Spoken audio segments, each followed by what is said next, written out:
ഏവർക്കും നമസ്കാരം. ഫെബ്രുവരി മാസം മിഥുന രാശിജാതരായ മകയിരം രണ്ടാം പകുതി, തിരുവാതിര, പുണർദം മുക്കാൽ എന്നീ നക്ഷത്രജാതർക്ക് നൽകുന്ന ഫലങ്ങളെക്കുറിച്ചാണ് ഇന്ന് നാം ഇവിടെ പങ്കുവയ്ക്കുന്നത്. ആദ്യമായി നമുക്ക് ഈ രാശിജാതരുടെ ആരോഗ്യസ്ഥിതി ഒന്ന് പരിശോധിക്കാം.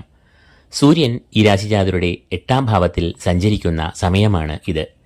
ഫെബ്രുവരി 12 വരെ രവി അഷ്ടമഭാവമായ മകരത്തിൽ സഞ്ചരിക്കും. ഈ രാശിജാതരുടെ രാശ്യാധിപനായ ബുധനും 18-ാം തീയതി വരെ ഈ രാശിജാതരുടെ 8-ൽ സഞ്ചരിക്കും. ഇത് ആരോഗ്യത്തിന് പ്രതികൂലമായ ഫലങ്ങൾ, രോഗങ്ങൾ എന്നിവയ്ക്ക് വഴി തെളിക്കും.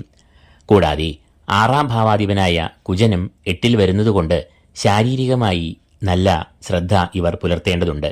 പ്രത്യേകിച്ചും ആദ്യ 2 ആഴ്ചകളിൽ നല്ല കരുതൽ ഇവർ പുലർത്തണം. രണ്ടാമതായി കുടുംബസൗഖ്യം. ഈ രാശിജാതരുടെ 7-ാം ഭാവാധിപനായ വ്യാഴം 11-ൽ നിൽക്കുന്നു. ഇത് ഏറെ അനുകൂലമായ ഫലങ്ങൾ ഇവർക്ക് നൽകും. എന്നാൽ കളത്രകാരകനായ ശുക്രൻ 11-ാം തീയതി മുതൽ ഈ രാശിജാതരുടെ 8-ാം ഭാവത്തിലേക്ക് പ്രവേശിക്കുന്നു. ചൊവ്വയും ഫെബ്രുവരി 5 മുതൽ 8-ാം ഭാവത്തിലേക്ക് പ്രവേശിക്കും. ഈ 2 അവസ്ഥകൾ ദാമ്പത്യ ജീവിതത്തിൽ ചെറിയ ടെൻഷൻ, അസ്വാരസ്യങ്ങൾ, അഭിപ്രായ ഭിന്നതകൾ എന്നിവ ഉണ്ടാക്കാം. എന്നാൽ അവസാന 2 ആഴ്ചകളിൽ കുടുംബസൗഖ്യം, മനസ്സമാധാനം എന്നിവ ഉണ്ടാകുന്നതാണ്.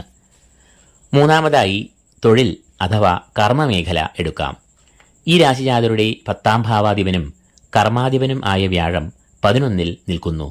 11 എന്നാൽ നേട്ടങ്ങളുടെ സ്ഥാനം. ഇത് തൊഴിൽ രംഗത്ത് നല്ല ഫലങ്ങളെ നൽകും. കർമ്മകാരകനായ ശനിയാകട്ടെ ഭാഗ്യഭാവമായ 9-ലും നിൽക്കുന്നു. ആയത് തൊഴിൽ രംഗത്ത് നേട്ടങ്ങൾ, ഉന്നതി എന്നിവ നൽകും.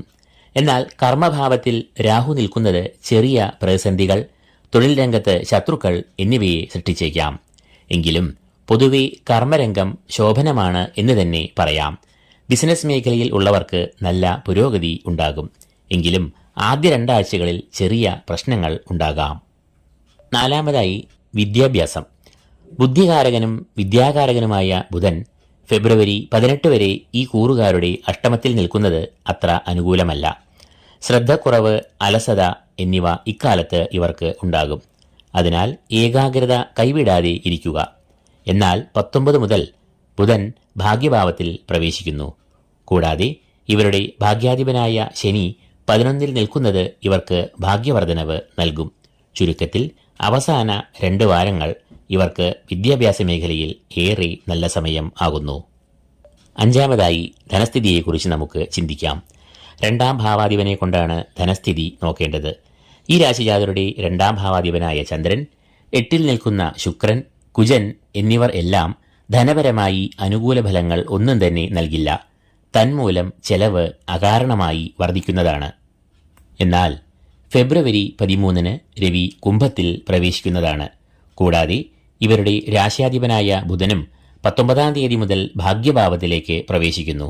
ആയതിനാൽ ഈ രാശിജാതർക്ക് ആദ്യ 2 ആഴ്ചകളിൽ ധനത്തിന് ചെലവ് ഗണ്യമായി കൂടുമെങ്കിലും അത് കഴിഞ്ഞാൽ ധനപരമായി നേട്ടങ്ങളും ഉന്നതികളും പ്രതീക്ഷിക്കാം. അപ്പോൾ ചുരുക്കത്തിൽ ഈ രാശിജാതരായ മകയിരം 2-ാം പകുതി, തിരുവാതിര, പുണർദം മുക്കാൽ എന്നീ നക്ഷത്രജാതർ ആദ്യ 2 ആഴ്ചകളിൽ സമസ്ത മേഖലകളിലും ഒരു കരുതലും ശ്രദ്ധയും ചിട്ടയും എല്ലാം പുലർത്തണം. തുടർന്ന് നല്ല അനുഭവങ്ങൾ ഇവർക്ക് സിദ്ധിക്കുന്നതാണ്.